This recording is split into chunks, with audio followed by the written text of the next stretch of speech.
بسم اللہ الرحمن الرحیم۔ قاضی صاحب، سب سے پہلی بات تو یہ ہے کہ ہمیں یہ دیکھنا ہے کہ اسلام کے اندر اس طرح کی چیزوں کے کیا احکامات ہیں۔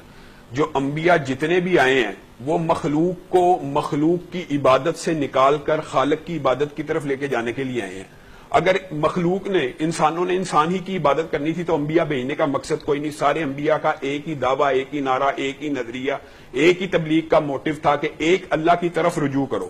اور جتنی بھی توہم پرستی، وہم عربی میں ایسی چیز کو کہتے ہیں لا شیء، اصل میں جو چیز موجود نہ ہو لیکن انسان کے دماغ میں اس کا خوف بیٹھ جائے، یہ جو لا شیء ہے، اسی چیز سے نکالنے کے لیے انبیاء نے ساری کی ساری زندگی تبلیغ کی ہے۔ مجھے ایک بات بتلائیں، جو آپ نے ابھی تمہیدی طور پہ بات کی ہے اس کے اندر آپ نے ایک نہایت خوبصورت بات کی ہے کہ ستاروں کی چال، کسی کے ستارے ہوتے ہیں، ستاروں کے پیچھے نبی کریم صلی اللہ علیہ وسلم نے واضح طور پر ایک رات کو ارشاد فرمایا کہ کل رات بارش ہوئی اور بعض لوگ کافر ہو گئے اور بعض لوگ پکے مومن ہو گئے۔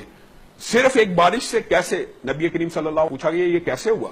تو صحابہ کو نبی کریم نے کہا جن لوگوں نے کہا ستاروں کی فلاں ستارے کی حرکت کی وجہ سے بارش ہوئی، وہ سارے کے سارے شریعت کے منکر ہو گئے، اور جنہوں نے کہا اللہ رب العزت کی وجہ سے بارش ہوگی، وہ پکے مومن ہو گئے۔